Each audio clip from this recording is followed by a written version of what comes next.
I was driving with my buddies up the mountain road that led to our favorite reservoir to fish. It was about 11 p.m. There was zero activity on the road and the night was silent. Usually I can hear the crickets and owls with the occasional coyote calls, but not tonight. I couldn't tell if this was a good or bad sign yet, but I did feel uneasy for some reason. I mentioned this to my buddy, who I'll call Bob for now. He said he was also feeling a little on edge for some reason. Luckily, Bob had his carry permit and his .45, so we ignored this tension that was building up and parked at the turnoff that leads to the hiking trail. It's about a 2-mile hike to our spot from the turnoff into thick trees and brush. Our trail is well established and the moon is full, so we didn't have a hard time getting to our spot. The whole time, though, it was radio silent except for the sound of leaves and twigs crushing beneath our feet and being echoed throughout the reservoir.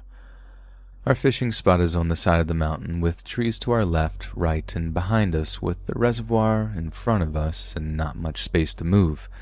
This is relevant to the story. Everything went as usual till about 2:30 a.m. By this point, we had caught 5 bass between the two of us and were itching for another bite. Bob and I were both very silent and focused on feeling the next bite. That's when we heard a slow and low creaking sound from up the mountain behind us. We looked at each other but shrugged it off. The sound grew louder and louder until it climaxed with a loud snap. Just as we turned, a large tree about 400 yards behind us and up the mountain begins to fall and slides down the steep mountainside. Along with it, it brought some big loose rocks tumbling down.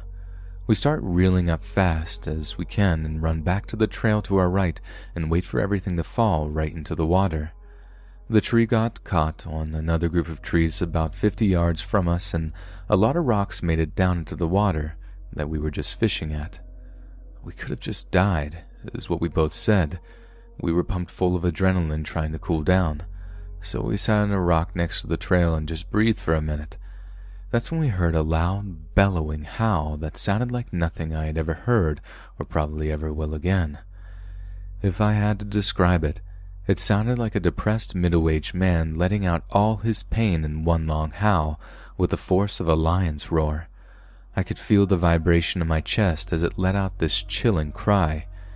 It felt like it would never end, and when it did, however, it was followed by the sound of something pushing the trees and brush, walking deeper into the mountains. Needless to say, we got out of there in record time. Once we got to the car, we felt safe in our modern steel machine, so we lit up our dab rig to celebrate being alive and making it back to another night.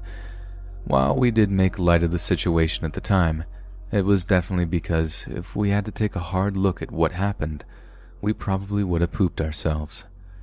Bob and I later came to the conclusion that it may have been a Sasquatch that had broken a tree to mark its territory, and we just happened to be there.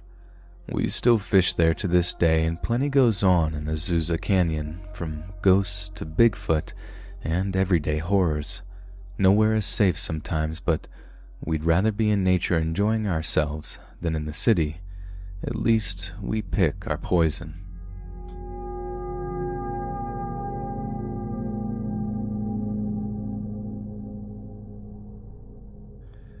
I'm from a rural small town in the Midwest, and growing up I was super religious and fascinated by paranormal stories. Seriously, I loved the Travel Channel when I was in grade school. I would always watch those true ghost story shows that had the dramatic recreations. I used to always ask my parents if they believed in ghosts or paranormal stuff, and they would always say no. Fast forward to when I was in middle school and we moved into a new house. My paranormal interests had mostly passed as I was getting older and had decided that ghosts were not real. When we moved, we knew that the previous owner had passed away in the house in what is now my parents' bathroom. Her name was Anna, and she apparently really liked smoking and baking cakes and ugly floral wallpaper. For the most part, everything was super normal. We moved in and I started 7th grade that fall. After months of living there, I began to notice strange things happening that I could never really explain, but would always just ignore. A shadow moving in the corner of my eye, a kitchen sink turning on by itself, weird footsteps and the TV turning off, but nothing else that was plugged in, just the TV and the sound would still be going. You know, normal stuff. Until one day I was babysitting my brother, who was just a toddler at the time, with a friend. It was the middle of the afternoon. We were hanging out in the super cool new addition my parents built, and I was laying my brother down for a nap on the couch. We turned the TV down super low and he quickly fell asleep. We took the opportunity to relax and rest our eyes while watching TV. All three of us were basically asleep on the couch when I heard the front door open and heavy footsteps. I called out thinking it was my dad. When I heard the kitchen sink turn on and no reply and more footsteps, I got up to investigate. The water was left running, so I turned it off. Then I looked out the front door to see if my dad's truck was there. He wasn't. Weird. I shrugged my shoulders and returned to the couch, not thinking much about it, even though there was no way my dad could have come home.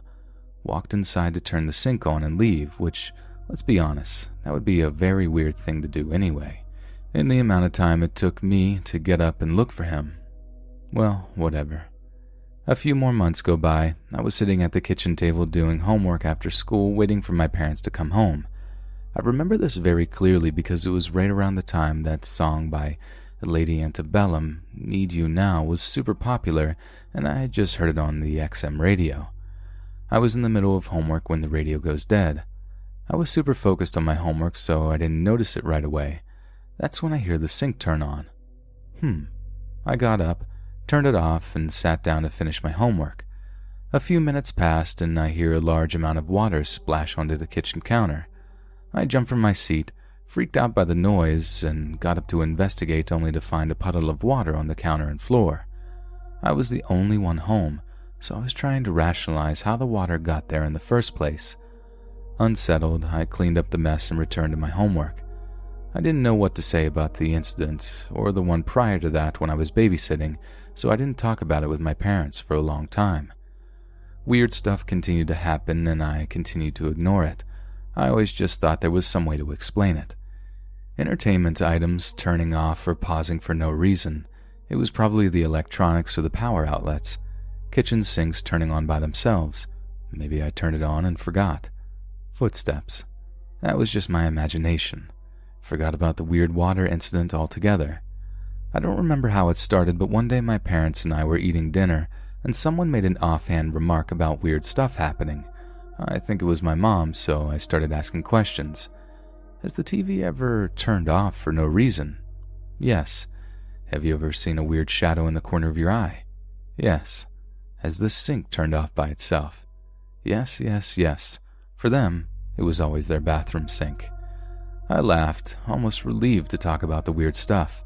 My parents and I spent hours talking about all the weird experiences we had. I told them about when I was babysitting, and my mom said she had something very similar happen. She said she was sitting on the same couch I was, we have 2 living rooms, and heard the door open and heavy footsteps. Thinking it was either me or my dad, she called out but was met with no answer. She gets up to investigate, and nothing. No one is home except for her. We decided that we were being haunted by a ghost. I think we were joking about it for the most part, but over the years, I'm 22 now, plenty of weird stuff has happened that we have all decided that we are haunted. We're not sure if it's Anna or not, but we like to think it is. Anytime something weird happens, we yell something to the extent of, "Come on, Anna, stop it." This happens mostly during the fall when she's most active. I can't really explain that fact either, but she acts up the most during September and October and November. Another weird thing is that she really hates heavy metal or screamo music. I used to listen to it all the time, and she would pause the iPod dock. Not even turn it off, just pause. Doesn't matter where the iPod dock is plugged in, doesn't matter which one. I've had plenty over the years, and it doesn't matter who's listening. She hates that stuff. My mom will be listening to it, and Anna will turn off the music or pause it 1,000,000 times until my mom changes the music to something like bluegrass or something quieter. Anna will stop after that, but my mom gets pretty annoyed because she just wants to listen to the music, Anna, she would yell. Over the years, Anna hasn't acted up as much. A few days ago, my mom sent me a text. I moved to a different state, about how my family recently brought in my grandparents' grandfather clock. Here's what she said.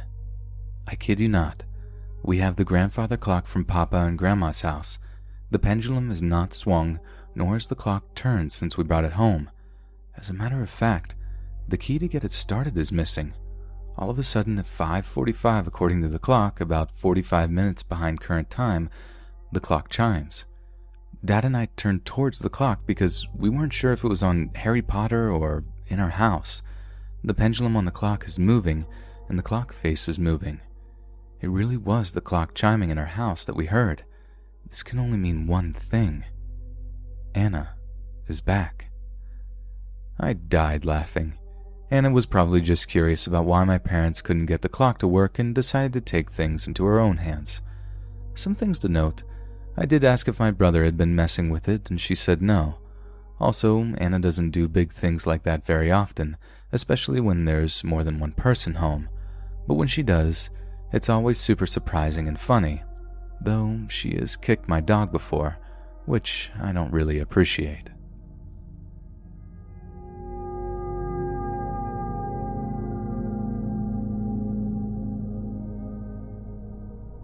So a couple of years ago, my friend Justin got sick of living in an apartment and started looking to buy a house. Because we did pretty much everything together at that point, I was looking with him. His price range was pretty low as he wanted to pay cash, around 20 to 25K, so our choices were pretty limited. However, seeing as we live in a large Midwest city, there were plenty of fixer-uppers in that price range. So he finds a house that's less than a mile from my house. It's been vacant for just a few months and the owners are looking to sell it for about $12,500. It's a huge house, like 6 bedrooms, 4 bathrooms huge, and it really should have been a little suspicious, but it's not in the best neighborhood, so we assumed it was just a good deal. We contacted the realtor by email around 1 a.m. on a Saturday morning, and he got back to us instantly, which was weird, but okay. We met up with him the next day to tour the house. From the outside, the house seemed pretty normal. Built in the 1910s, it was a pretty typical World War I era Midwestern square frame house. It had cookie-cutter floor plan that matched the houses on either side, was painted as pleasing mint green color, and the yard, though overgrown and messy, was pleasantly large and fenced in enough for Justin's dog, and well planted with hedges and decorative trees. Past a screen and porch was the front door, and inside it was a nice entryway with a beautiful wooden staircase preserved under shag carpeting. My personal pet project would be removing the shag carpet and restoring the staircase. A door to the left going into the parlor, and a door straight ahead going into the kitchen. Upstairs were 4 bedrooms and a bathroom, and above that a finished attic that served as a master bedroom. Justin loved the house and declared his intent to buy that day, so the realtor went back to the office to get the paperwork and met us at a pizza place to fill it out and take payment. He seemed very hip with the kids these days, taking 3 20-something guys to a pizza place for paperwork. Before long, the house was Justin's. I was out of work at the time, and Justin had $8,000 left to sink into the house before the year was out, so he decided to pay me to help him out. We planned on starting on the 3rd floor and making it livable as a master suite, then working our way down, but the first step was getting electricity to the house.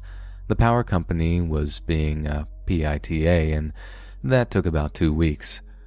When we finally got power to the building, Justin brought a big pack of light bulbs from Costco so we could go around the house replacing bulbs. When we came back into the house, some ancient alarm system was going off, letting out a shrill, shrieking noise. It took us a while to track down the alarm panel, and when we did, we couldn't figure out how to make it stop.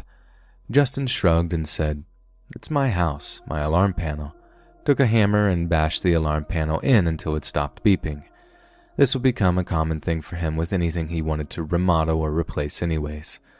So Justin started replacing light bulbs in the attic. I started in the basement, and we planned to meet somewhere in the middle. The basement had only 1 light fixture, and the first floor's lights were fine, so I got to the 2nd floor before Justin finished upstairs. The wooden stairs I wanted so desperately to restore led you to a small central room, about 8 feet squared, with doors to 4 bedrooms and a bathroom coming off of it, as well as the stairs to the attic behind a locking door. At the center was a very ugly 1960s ceiling fan light fixture.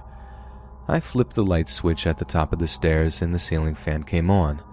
Now the house had been abandoned for some time and the plaster on the ceiling had started to come down, so the fan comes on and starts throwing plaster and dust and paint chips everywhere. I let out a startled shout and Justin starts to come running. I turn the fan off and he comes down to find me covered in dust and plaster, chuckling and saying, "I think this fan works." Justin looked at it and said, "That's an ugly fan," and jumped up and pulled it out of the ceiling. There were no wires going to the fan. They had been capped off long ago. Neither the fan nor the light fixtures should have worked, but they both did, and they both threw crap all over me. I suppose it could have been wireless, but it looked really old for being a wireless fan of some sort. So we finished putting in lights. We found a bunch of tax receipts squirreled away in one of the bedroom closets that told us that the house had been bought in the 60s from a developer by a man with the surname Gines. Tax receipts went up current to a few years before we bought the house, so we knew it had been in the Gines family for 50 years or so, but the people who had last owned the house had a different surname. In our research, we'd also discovered that they had apparently abandoned the house and let it get foreclosed upon and auctioned to the city, who sold it to Justin. Next, we got to paint. The house had a bunch of lead paints, so we took Justin's dogs to his mom's house for the entirety of our de-painting, donned our astronaut suits, and started scrapping out lead paint. I wish I still had pictures, but underneath we found crayon drawings from children. Nothing super creepy, but the context of finding them under the paint seemed really creepy. There were drawings of stick figures and flowers in a greenhouse that we assumed was the same one we were in. It was all fairly creepy to find under the 50-year-old lead paint. We then pulled up the linoleum in the restroom and found that, though water damaged, it was original to the house. The newspapers underneath it were dated from 1915 and detailed the sinking of the Lusitania in the United States entering the Great War. It also contained a lot of old comics and cartoons, which we thought was really a cool find. Everything was a bit damp, so we closed the windows up and left everything spread out to dry. Figured we'd come back in the morning. It was 9 or 10 p.m. by this point. Finally, as we were leaving the house that day, we went to check out the mudroom, which was sort of a lean-to built onto the rest of the house on the back, connecting the kitchen and dining room, almost like a butler's pantry. It had all sorts of ornate cabinetry in it, which we really liked. On the wall was one of those cheesy suburban mom plaques that said something like, "Jesus bless this home." Justin, being the immature person he is, laughed at it and said, "Jesus has no power to bless here," and swatted it off the wall. Instantly, and I mean instantly, it dropped 20 degrees in the house. It was enough to freak both of us out, enough that we left right then and there. I'm getting goosebumps just talking about this. I was driven to post this, I should mention, because yesterday my girlfriend and I were watching a horror movie that reminded me of everything that happened, and I had a minor breakdown and explained it all to her. So when we got back into the house the next day to resume work, it was still eerily cool in the house, which had no AC or anything yet. We went upstairs to resume work, donned our spacesuits, and headed to the bathroom to get the papers and kept scraping paint. When we got to the bathroom, we found that a window had been opened. It had rained the night before, and every single piece of newspaper had been destroyed by wind or rain. We had the windows open earlier in the night because of the whole scraping lead paint thing, but we had definitely shut them. Something had opened them back up and ruined our paper. Justin was upset but figured he'd let it open on accident. He hadn't, and we threw the ruined paper away and got back to work. Scraping the paint took a couple of days and a couple of other creepy things happened.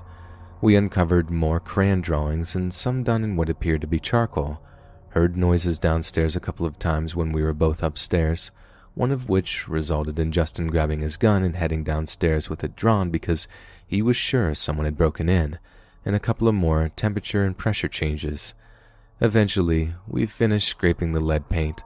Also, it occurred to me before the lead paint could come into play, but aside from mood swings and headaches, nothing that really happened is common side effects for lead poisoning. The next little bit of renovation went off without a hitch.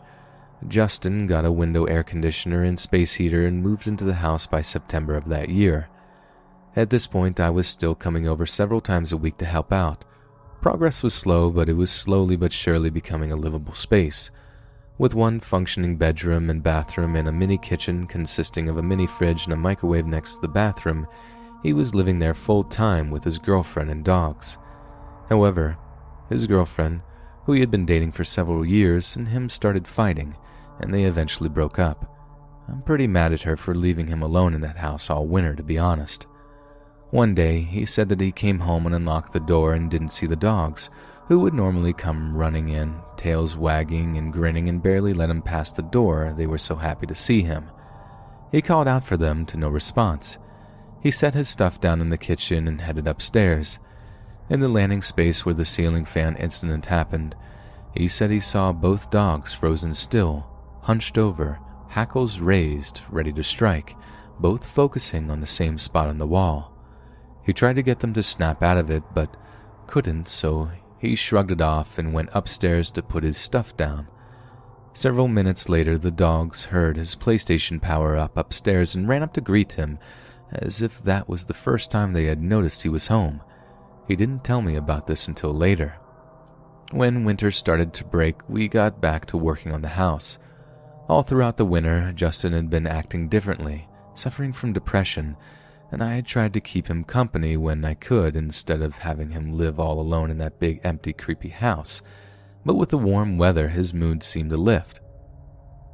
One day, we were out back working in the yard, laying down the foundation for a back porch and fire pit, when our friend, Mac, who was also planning on moving in and renting a room from him, started shouting from inside.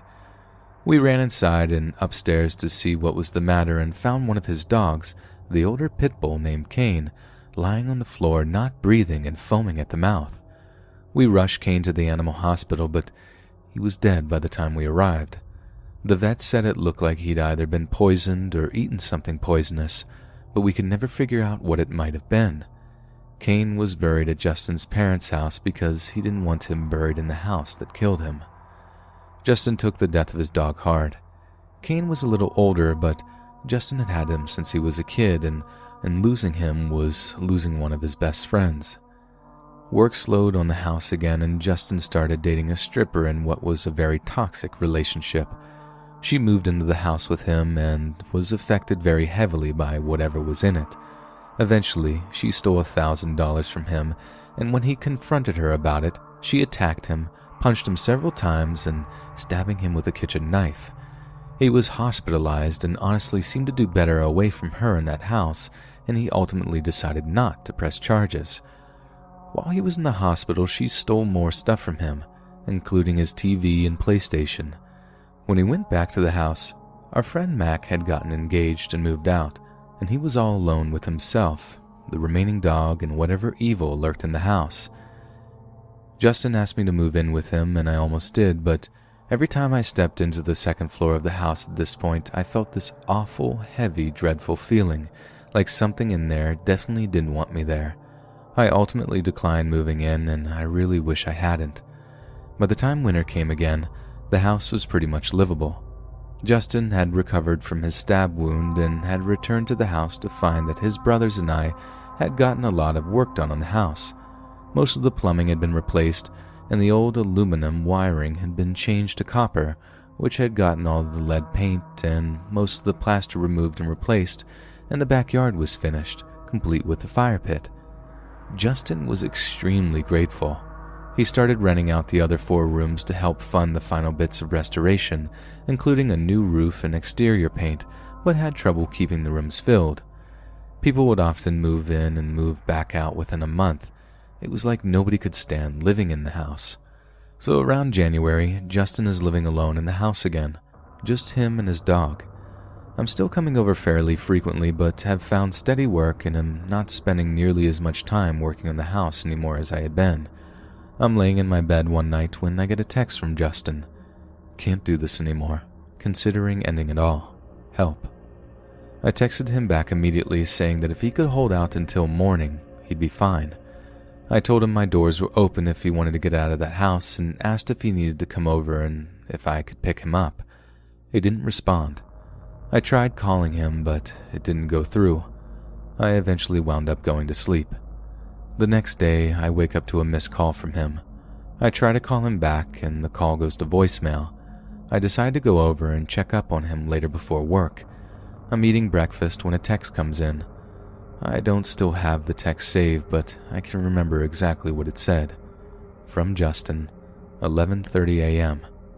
I'm not a baby. I just don't want to deal anymore. Tell everyone I'm sorry and I love them. Come get Finn, the other dog. Give him love. Take care of him. There's a note on the phone. Give to my parents and sell this house. I texted him back. Justin, what are you talking about? You're scaring me. 2 or 3 more times before running over to check on him. He had not responded. Arriving, I found that Finn had been put out in the backyard and was very happy to see me. I don't remember how I got into the house because of adrenaline, but I'm pretty sure I kicked the back door in and ran inside calling for Justin. I found him hanging from his neck by a chain on those stairs I wanted to restore so bad. Sure enough, his phone was next to him on the stairs. He was blue in the face but still conscious, his eyes wide open and his blue lips mouthing, "Help me." It was terrifying. Justin isn't a small guy. It took a lot of work just lifting him up enough that he could breathe again. Again, I don't know how I lifted him enough that he could get his neck out of that chain, but I managed it somehow. Again, adrenaline is a crazy drug, I guess. He sat on the floor gasping for air and massaging his neck as color returned to his face while I asked him what he was doing over and over again. Finally, he said, "Let's get Taco Bell. I need to get out of this house." Justin wound up moving out of the house before nightfall and going back to live with his parents.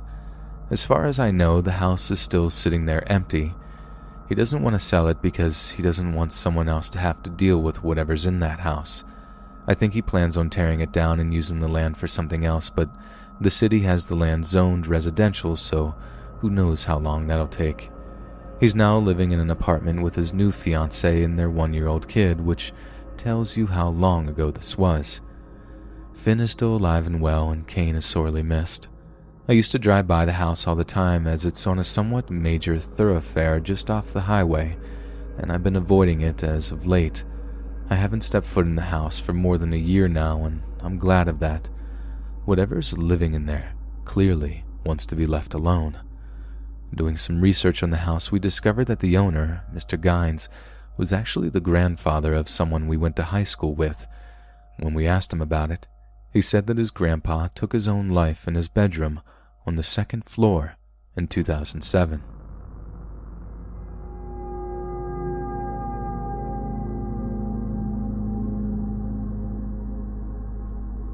When I was 14, I spent every other weekend at my dad's house after my parents divorced. My bedroom there was down a long hallway and was the last room on the left. My dad's and stepmom's room was across the hallway from mine to the right side. It was around 11:30 p.m. and I was lying in bed watching TV with the bedroom door open. Out of nowhere, this horrible feeling came over me, and I felt completely terrified. I felt that something was in the doorway and staring at me from the dark hallway.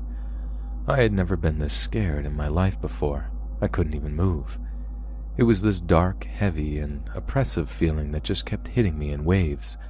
I couldn't physically see anything, but I knew 100% that something was there. It was blocking me from getting to my dad even if I could move. This went on for about 15 to 20 minutes. I then felt it move over to my window on the right side of my room. I felt whatever it was now watching me through the window. I started to hear faint scratching from my window. I began to pray. I had been trying to pray, but for some reason it was difficult. It was hard to get the words out, let alone think them. I finally felt safe enough to run out of my room and across to my dad's and wake him up. I told him I felt like something was outside my window. He got up and searched around the whole outside of the house and found nothing. I was still so shaken up it was hard to fall asleep. I finally did at around 4 a.m. In the morning I called my mom and told her what had happened. I actually started to cry when telling her. Something had been in my room that was terrifying and full of hatred. It was, and still is, very hard to explain. Fast forward about 2 years, I'm hanging out with my mom and older sister. I'm 16 now and my sister is 24. Something in the conversation made me start talking about that night. My mom and sister started acting all weird and giving each other looks. I kept repeating, "What? What?" And why were they acting so strange? My mom finally says, "Well, we didn't want to tell you before because we didn't want to scare you more. But your sister called me that same morning before you and said something evil had visited her that night too." My sister says the same thing happened to her. A dark presence woke her up at about 1 a.m. She woke up with a feeling that something was on her chest. She told it loud, "You are not welcome here," and began to pray.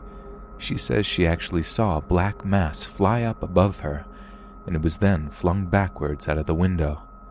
It scared my mom and sister both and was truly unexplainable, but also had confirmed that something very real had visited us in the same night.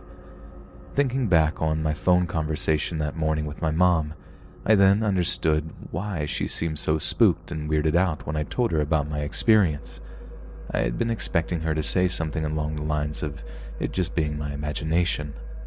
My family and I are not deeply religious, nor do we attend church regularly, but the only way to make this thing go away was to pray. Typing this all out has actually made me all jumpy and had given me a stomachache. I'd say that's enough for now. I also got off of work and had been reading through the comments. I see a lot of people saying it was sleep paralysis. For one, I don't really mind if anyone wants to think it was. I realize in rereading my post again by myself saying I couldn't move really makes it seem that way, and I apologize. I just want to clarify, prior to this incident, I had experienced sleep paralysis before, as well as after. I know what it feels like. You're unable to move, cry out, or even wiggle your fingers or toes. You're awake, but your body will not respond to what you want it to do. This was not that. I was very much awake and alert, sitting propped up on pillows in bed.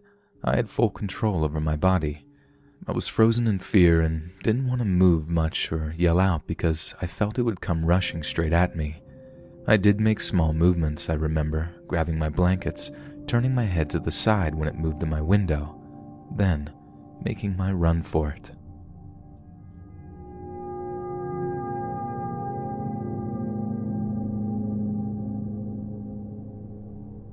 So I was at work last month, and I had my phone with me as usual.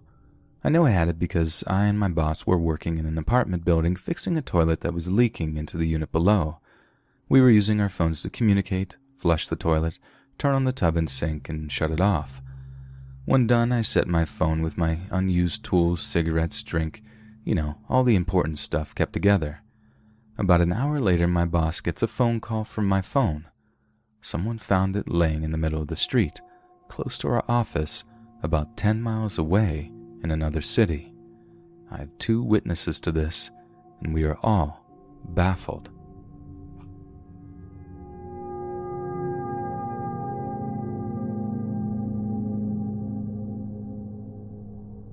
This is not an experience that happened to me personally, but I was 7 or 8 when it happened to my mom.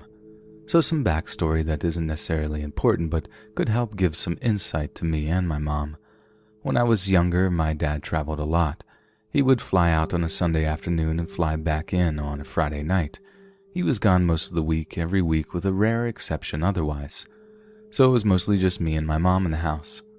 One night, it was about 2 to 3 a.m., and we heard a knock on the door.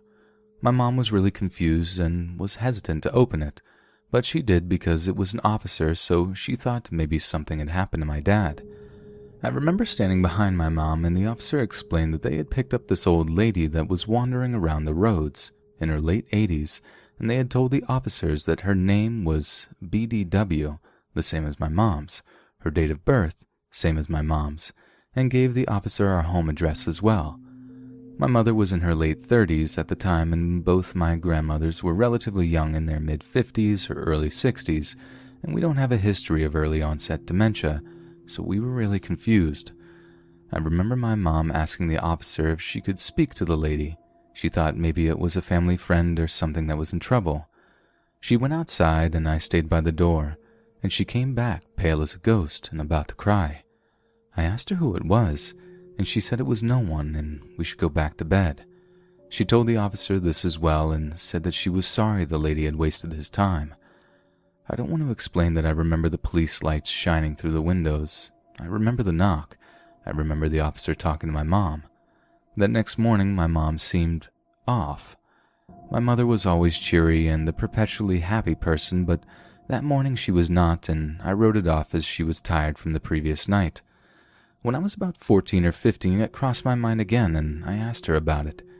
She said she remembered it, and the lady in the back of the police car was her grandmother, my great-grandmother, Odina. This would not be so strange, but I never met Odina. She died 6 months to the day I was born. I was born on the 7th of January in 89, and she had died on the 7th of July in 88. I asked her if she actually spoke to her, and she said she did, and that she had just wanted to check on her and see me. My mom was her favorite grandchild, and we had several trinkets in her house that she gave Mom. Mom is a very practical person and honestly does not believe in the paranormal at all. I'm not really sure how she justified it all these years, but she swears that night that she spoke to her grandmother in the back of that cop car.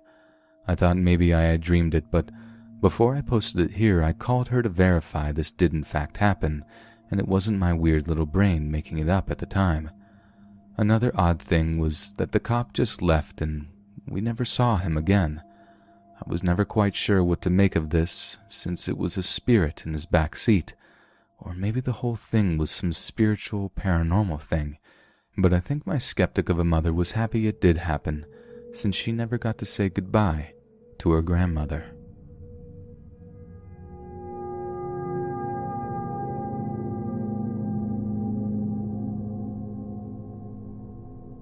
Back in 1990 to 91, I lived in a fairly large house with friends in Lancashire, England. The house was over 3 stories, and the basement used to be servants' quarters, and the old servant's bell was still attached to the wall.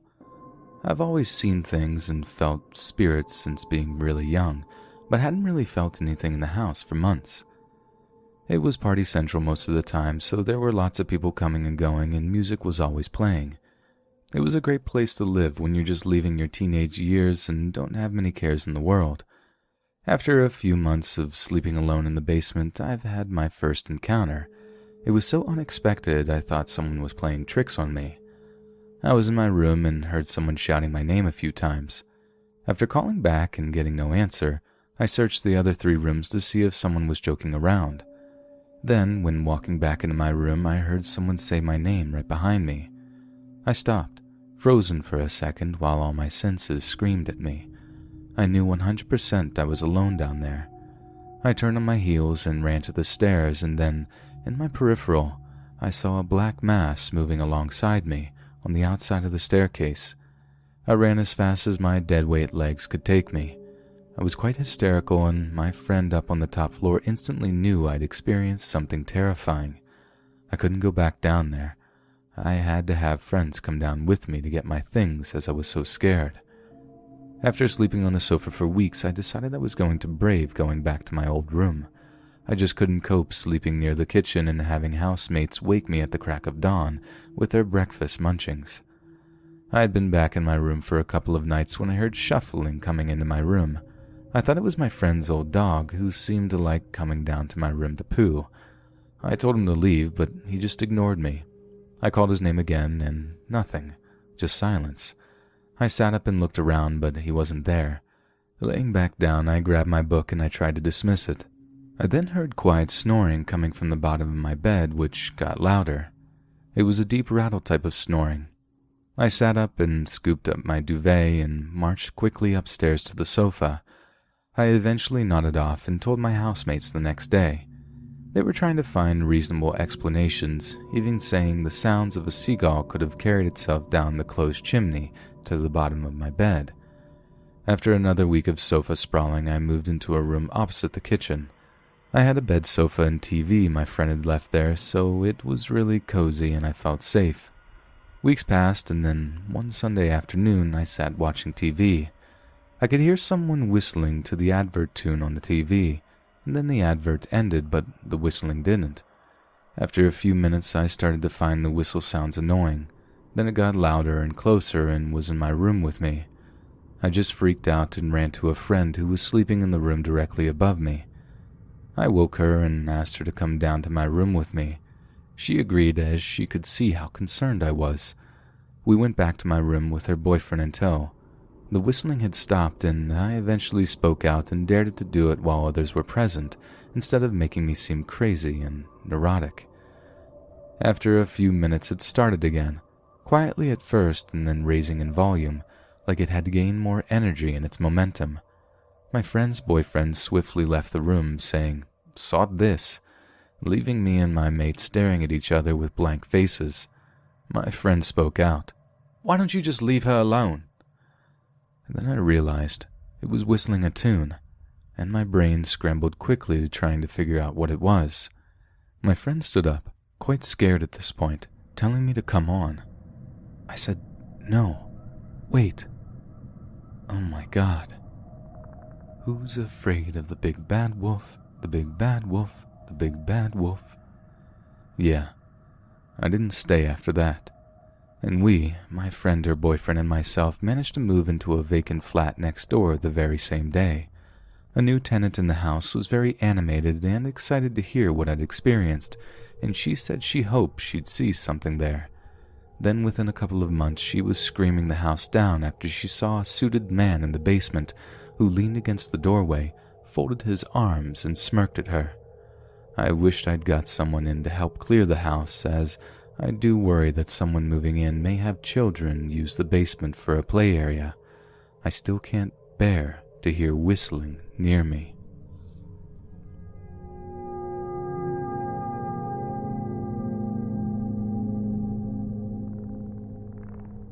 I work at a funeral home in Florida. Part of my job is that I go on removal calls, which is exactly what you hope it isn't.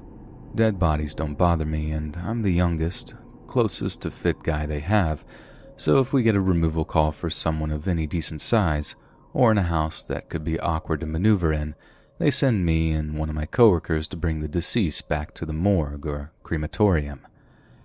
Anyways, early this morning, my phone rings and I get asked to remove a man from his home a town over. I get dressed and head out, and by 3 a.m. I'm riding in a hearse down the creepiest dirt road in the creepiest hammock with the creepiest fog that I've ever seen.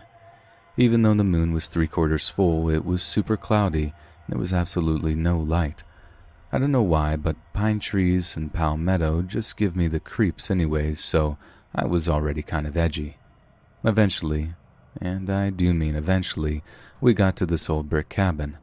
I know we weren't actually very far out, but just the general vibe of the destination made it feel like we were a good 30 miles from any point of civilization, or 20 miles from the nearest Taco Bell. We get out, and my coworker, Al, knocks on the door. Now, Al has been a funeral director since long before I came aboard, somewhere around 25 years or so. He's as old as he is short, as he is round, and by this point he's pretty much seen it all, so I tend to just follow him. He knocks on the door once, twice, 3 times, with no answer. He asks me to go around and see if I can spot anybody through the windows. I walk around this entire house, and the first thing I notice is that all the blinds are open and all the lights are on, but there's nobody in there, not a soul in sight. I report my findings to Al, and when he reassures me that we do in fact have the right house, I suggest we call them and let them know we're here. He responds by taking a short moment to consider my opinion, before opening the door and waddling inside like the trooper he is. I'm obviously not thrilled with the idea of going into someone's house unannounced, but I followed anyway because they were expecting us, given that they called us and all. Besides, I was getting more creeped out by the minute and didn't want to be left alone. The front door led to the laundry room for some reason, and from there we make our way through the kitchen, living room, and dining room. All the while, Al is calling out to absolutely no response. The only sounds in the house was a baby monitor on the dining room table, which emitted constant static, as well as echoing Al's shouts from the other end of the house. Eventually, we made our way up to the hallway. I called it the hallway because once you've reached it, the entire house completely changed. Up until this point, every room had been well lit with very warm lighting, pleasantly decorated and nice and roomy. It was actually really inviting. Once you got to the hallway, however, it becomes very dim, completely plain, and so cramped that Al had to turn sideways to make it through, and that entire half of the house was like this. It's like they just gave up on building halfway through. I feel the need to draw so much attention to this because it was just such a sudden, abrupt, and massive change from the rest of the house.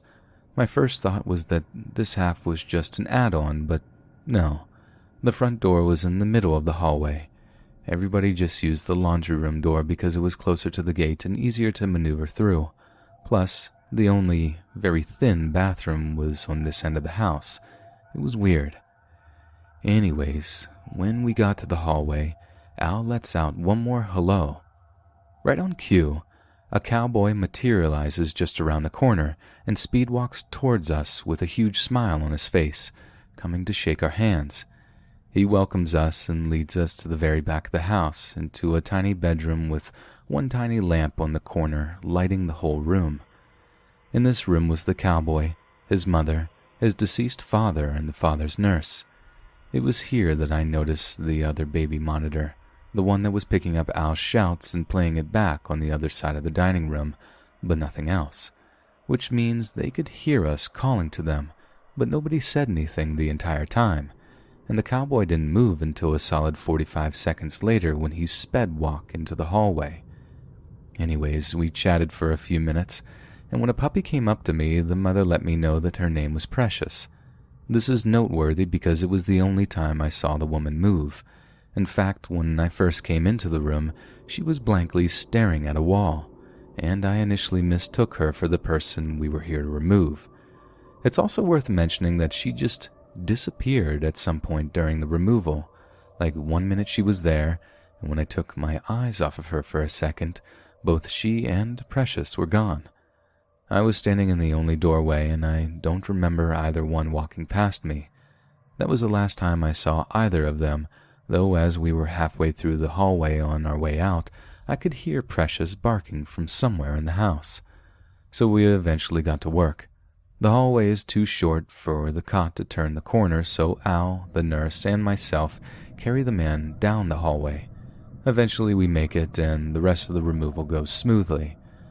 One thing that kind of unsettled me, though, was the cowboy. While it's not uncommon for a family to stay in the room as we move the body onto the cot, most of the time they chose to leave or at least back up. It's not ugly per se, but it's just not very pretty to watch a recently departed loved one get manhandled onto a stretcher by two extremely out-of-shape men. The cowboy, however, stayed right on top of us, smiling and talking about building a fence the entire time. It wasn't weird in the moment, but looking back, it just felt off. From that point, once we got out of the hallway, the rest of the removal went off without a hitch. We made it back to the funeral home, and Al starts preparing to embalm. If he found the whole situation as weird as I did, he sure didn't show it. The whole thing was just totally bizarre and felt off, like I said. My little brother wants me to go back tonight and see if the house is still there. I've got a feeling that the man we picked up first set foot in that house yesterday, no older than I am now. Honestly, I wouldn't really be surprised if my boss never actually got a phone call, but just dreamt it and then woke up with her found in her hands, already dialing me. Either way, they came in to make arrangements this afternoon, so hopefully I get another story to tell from the funeral itself.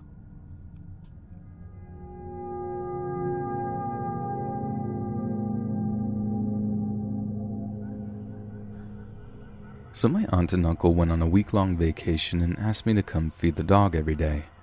They live 15 minutes away in the middle of the countryside, but it's actually on my way to work, so I said yes. I usually go there at 8 a.m., feed the dog, check if the house is okay, come back at 6 p.m. and feed him again. Yesterday I had more time as I had a day off from work, so I stayed there throughout the day to play with the dog. At lunchtime I go inside and decide to eat a salad, so I take out all of the ingredients and lastly go over to the bowl cabinet and open it. Now, My uncles have a 6-piece set of white porcelain bowls and one red and blue bowl I have made for them when I was little. It's ugly, but of course has a lot of emotional value, so they've kept it all these years, and I always use it when I eat with them. Bowl was not there, though. It's a bit of a tradition for me to use it, so I start looking for it. I take out each and every bowl out of the small cabinet, but nothing else is in there. I open the dishwasher, open the cabinets, the trash, everything. I opened and searched in every single piece of furniture in the kitchen. It was not there. I must have looked for it for 30 minutes or so because I was afraid that they had broken it or thrown it away, and it is very important to me. Anyway, I eventually put the white bowls in the cabinet and used another one for the salad. I was kind of sad, but that was it, and I didn't tell my uncles because I didn't want to bother them. Fast forward to this morning at 8 a.m. I go to feed the dog and then enter the house and head to the kitchen to grab some water and be on my way. As I finish the glass of water, I stare at the bowl cabinet, which is made of wood and glass, and I see a glimpse of red. I open it, and sure enough, that bowl was there, put sideways in the upper side as my aunt always put it in when she washes it, just sitting there. I wasn't scared or anything, but I just stood there staring at it for minutes. Like, what in the name of the Lord has happened? Absolutely no one else is entering the house these past couple days. It is completely empty, and I'm the only one with the keys right now. The dog is not allowed inside, and I search for signs of robbery, but nothing's missing, though I doubt a thief would mess with the bowls. I'm speechless. I searched for that bowl for half an hour. It was not in there.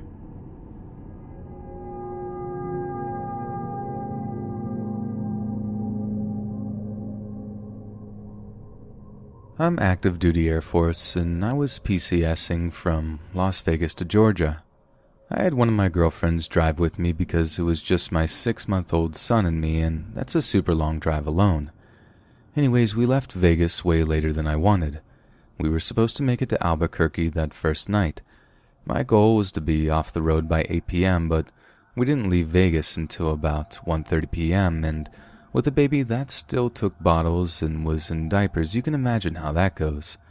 So we were driving through Nowhere, Arizona at like 10:30 p.m., and it's late and kind of scary. No cell reception or random little towns for miles. My friend and I are BSing about random stuff, and it gets eerily silent between the both of us, like chills and hair sticking up on the back of my neck. She said, "I don't want you to think I'm weird, but I just had a vision, and there's something on the side of your car by your son's window." Before she said that, I could feel something trying to get me to look out my mirror and window, but I kept my eyes on the road. She said, "I don't know what this is or what the feeling is, but it's truly evil, and I could feel it too." Thankfully, I had one of those things on my window to keep the sun off my son, so it was blacked out, so my son wouldn't have been able to see anything. But I started driving faster and stopped at the next town because I was so shaken up by that encounter, or whatever that was. I just wanted to be inside my hotel room. I parked underneath the light in the parking lot and grabbed some diapers and formula and left everything in the car. I went back out the next morning and everything was fine, but I couldn't shake that feeling that night. My friend couldn't either. Now I'm in my 30s. I've been in combat situations, so I wasn't just being a girl, but whatever feeling that was, I don't ever want to feel it again. After doing some research, it could have been a skinwalker. It was definitely in the right area. What are your thoughts?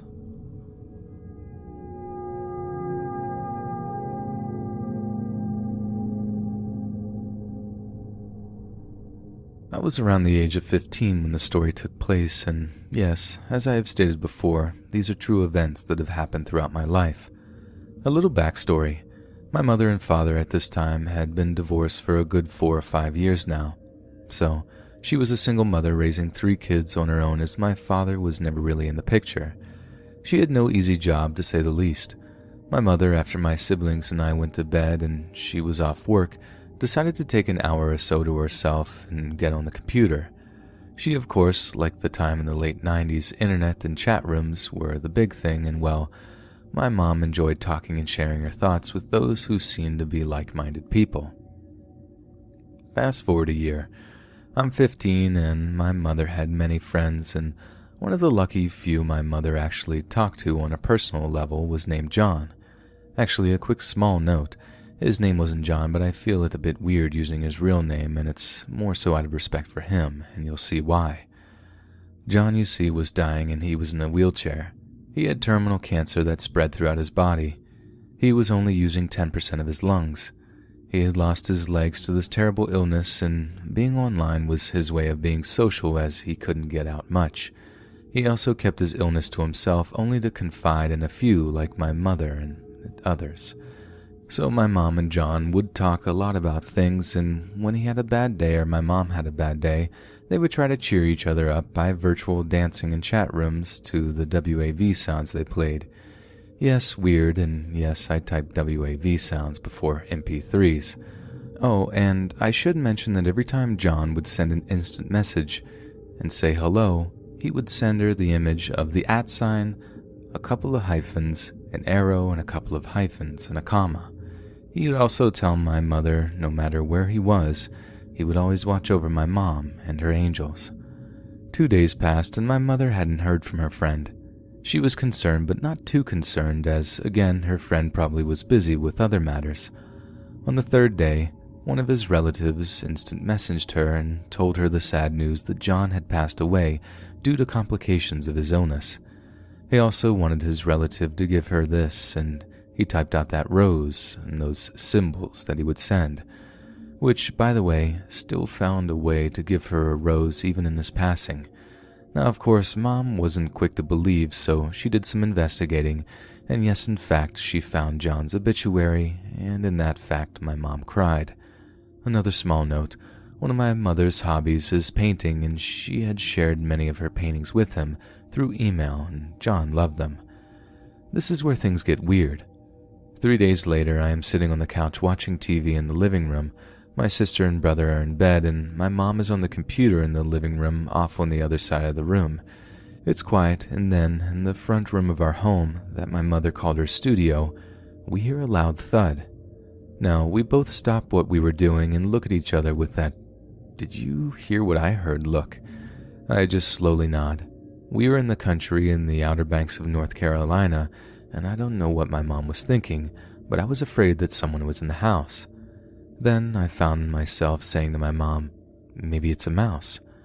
I probably did this to help my mom feel better and at the same time trying to calm myself down. I knew, though, that for a mouse to make that big of a thud, it had to be one of those rats from the movie or the book The Princess Bride.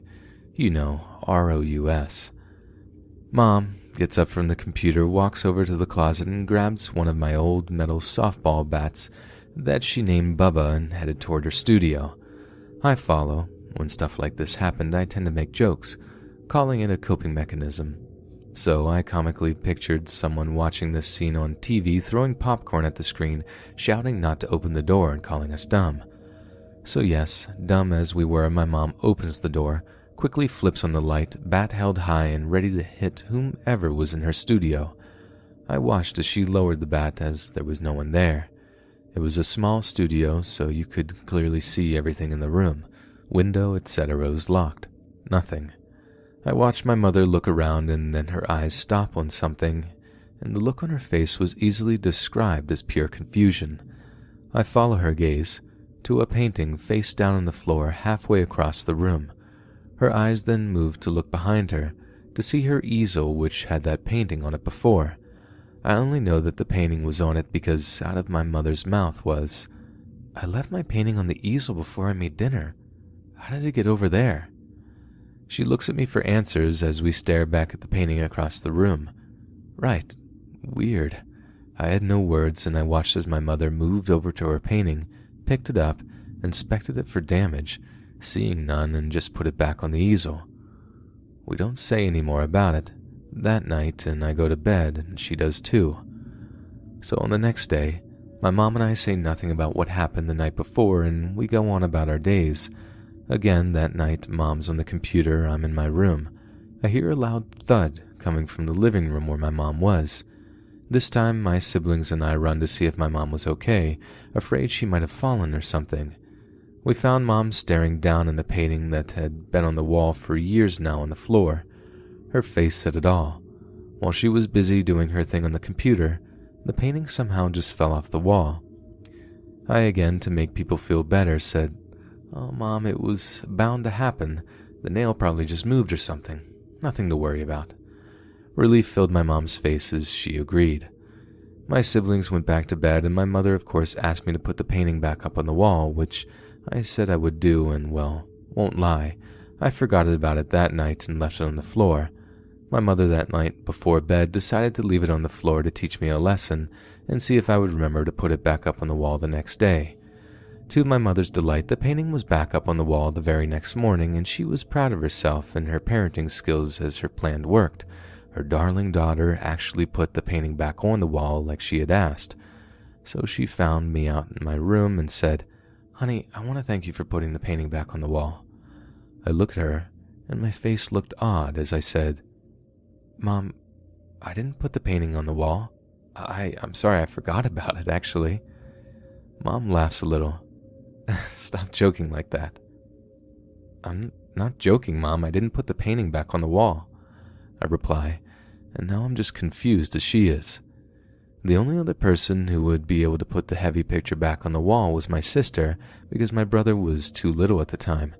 So my mom goes to my sister, who is in the living room, and asks her, "Hey dear, did you get on a chair and put the painting back up on the wall?" My sister looked at her and shook her head. "No, Mom." Now my mom is thinking us kids got together to play a horrible joke on her, which we assure her we didn't. We were ourselves starting to feel this was getting a bit creepy.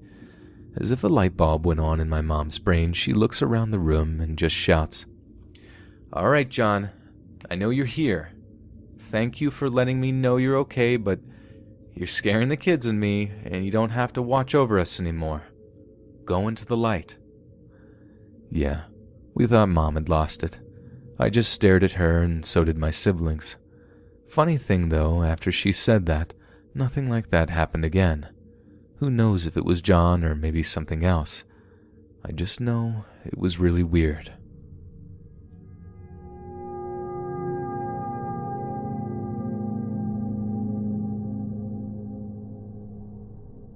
I was 18 at the time, and I haven't left the island where I live. Halloween is coming soon, and all I want to do is go on a paranormal investigation at a real haunted location and maybe see a real spirit. I'm talking to my cousin, Mom, everyone that I'm close to, how I want to do this, go hunting, and I want to see a spirit. Halloween comes and goes, nothing, we don't go on the investigation. Instead, I go with my siblings to my cousin's house to hang out. I'm disappointed, but oh well, next year, right? 2 days later, my mother, sister, and brother and I are in the living room watching a movie. The movie ends, my brother and sister head to bed. I stay with Mom on the couch to watch another movie. We both fall asleep halfway through, when I am woken up by this overwhelming masculine but feminine smell in my nose. It was as if someone tried to drown me in perfume and cologne at the same time. I blink awake and then peer over at the TV to see a very tall white mist blocking the TV in front of the coffee table. The light of the TV gives it a glow and I stare at it. I blink again, rubbing my eyes to make sure I am seeing what I am seeing, and my body is frozen in a mixture of emotions, fear, excitement, and confusion. I know my mom is asleep on the other end of the couch, so without my eyes looking away from this white mist, I gently kick my mom in the leg, which she startles awake and blinks. I whisper, "Tell me you see that mist." My mother's confused, but she looks at me and then toward what I am staring at. She replies after a moment of silence, "I don't see anything." My heart sinks, and I'm now thinking I've gone insane. Whatever I am seeing isn't real, and then I hear from my mom, "You really need to learn how not to put on so much perfume." If it wasn't for the fact this comment made me feel relieved I wasn't going insane, I would have been very annoyed with the woman. The mist didn't move, just stayed there in a straight column of white. I whisper back to my mother, "I'm not wearing perfume. It's not me. It's the mist in front of the TV." At the same time I say this, the mist moves. It rather glides forward towards me and disappears. I don't know about Mom, but I had a hard time sleeping the rest of the night. Hey friends, thanks for listening.